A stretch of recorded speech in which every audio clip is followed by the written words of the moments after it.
Hi, we're now going to look at the philosophy of René Descartes.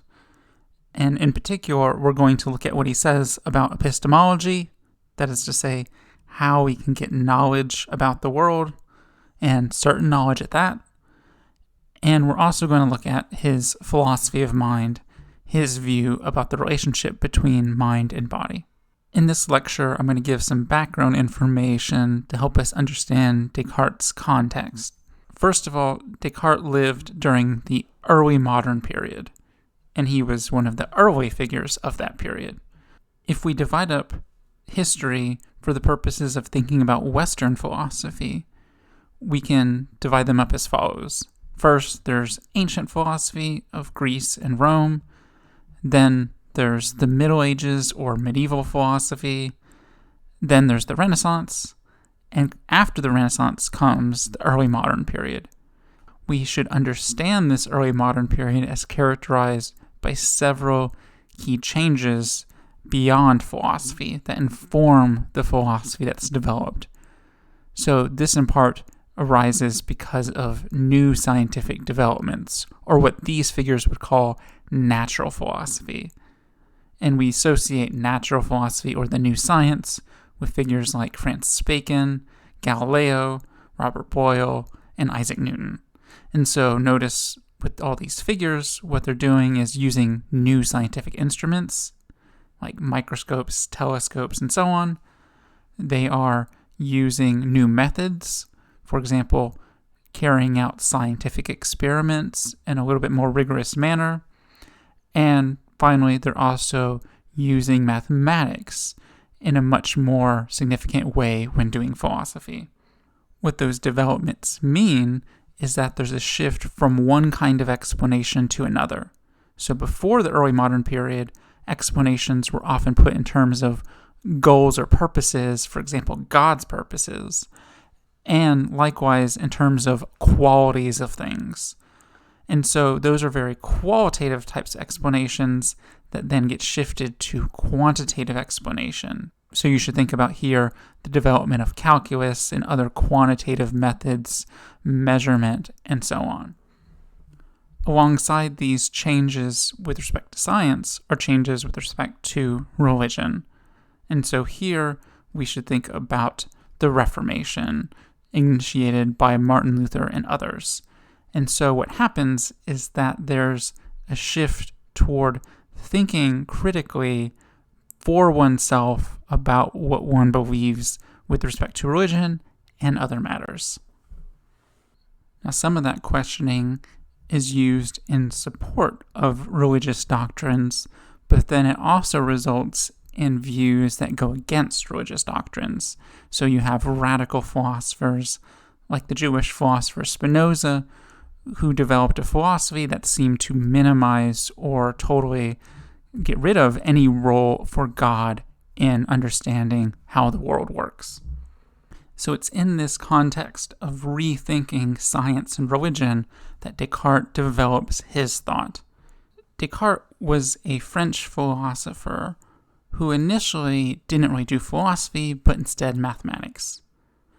So he was led to mathematics through his Jesuit education, and he developed important tools in mathematics. For example, the Cartesian coordinate system.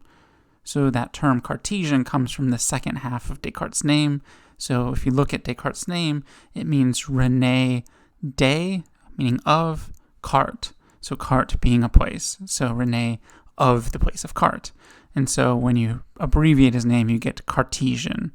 As he's working on his mathematical thought, he's also developing scientific thought. So he works on this work called The World, in which he wants to give a unified explanation of how the world works.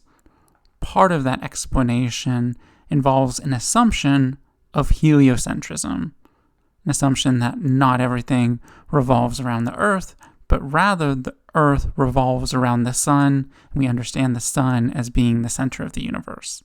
And this assumption of Descartes is important for the change from doing mathematics and science to doing philosophy. because it's while he's working on this work called The World that Galileo is tried and condemned for defending this heretical view of heliocentrism.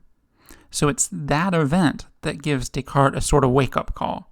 Now, of course, at the time, he knew that adopting heliocentrism was something that was kind of dangerous, but he didn't realize quite how dangerous it was until what happened to Galileo. So he shifts his focus to philosophical questions, and part of the reason he does that is he wants to figure out how to convince people of what he thought were the correct views, like heliocentrism. What are the ultimate foundational principles that everyone can accept and that he can build upon to convince people of the correct scientific views? In other words, he wants to find a foundation of certainty for scientific knowledge.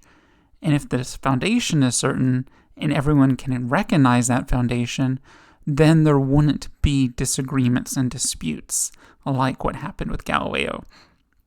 So this change in Descartes' thought was initiated with the work Discourse on Method, written in French. So he writes that work, and he basically explains a certain sort of method for acquiring certain knowledge. And a sort of revised version of that, written in Latin, came out later, the Meditations on First Philosophy of 1641. That's the work that we'll be focusing on, his most famous work. He also writes a few other works, like the Principles of Philosophy, designed to be a sort of textbook about philosophy, and then later a book called The Passions of the Soul, written as a result of his correspondence with Princess Elizabeth of Bohemia, and basically he's trying to explain emotions. So let's now conclude by looking a little bit more at the Meditations and getting an overview of what it's trying to do. And I've said a little bit about that already. So first of all, when you read a work, you want to think about the title of the work. So in this case, it's a lengthier title, which is typical of the period. It's Meditations on First Philosophy, in which the existence of God and the distinction between the soul and body are demonstrated. So that title gives us quite a few different things. The subject matter is first philosophy. Now, a reader at the time would understand what Descartes meant by that. First philosophy meant metaphysics, a study of what ultimately exists. As we'll see in coming lectures, Descartes does a lot of epistemology before he does metaphysics. But that shouldn't mislead us.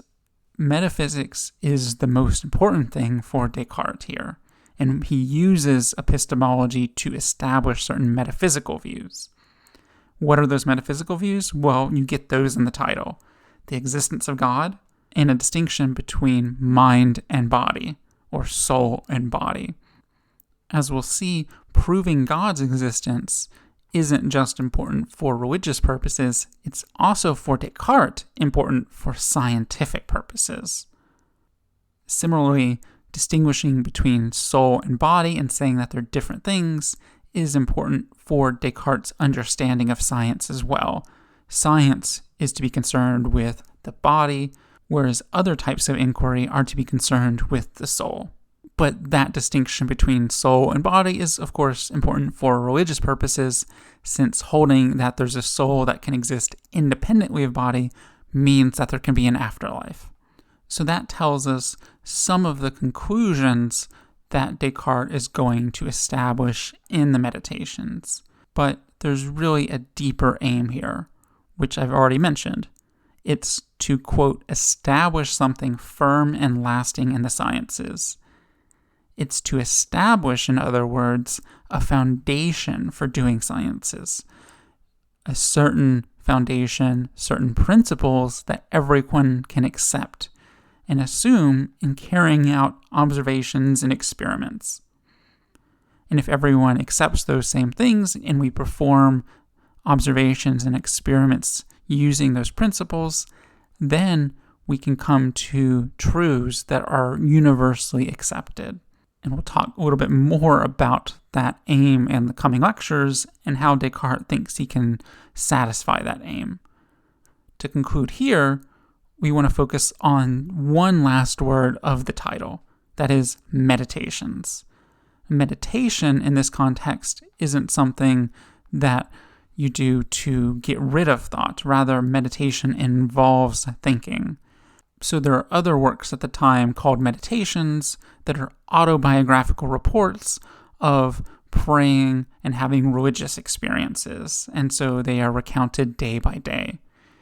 In Descartes' work, the Meditations, there's something similar. It's not religious prayer and experience, but rather rational argument that leads to a transformation over the course of 7 days.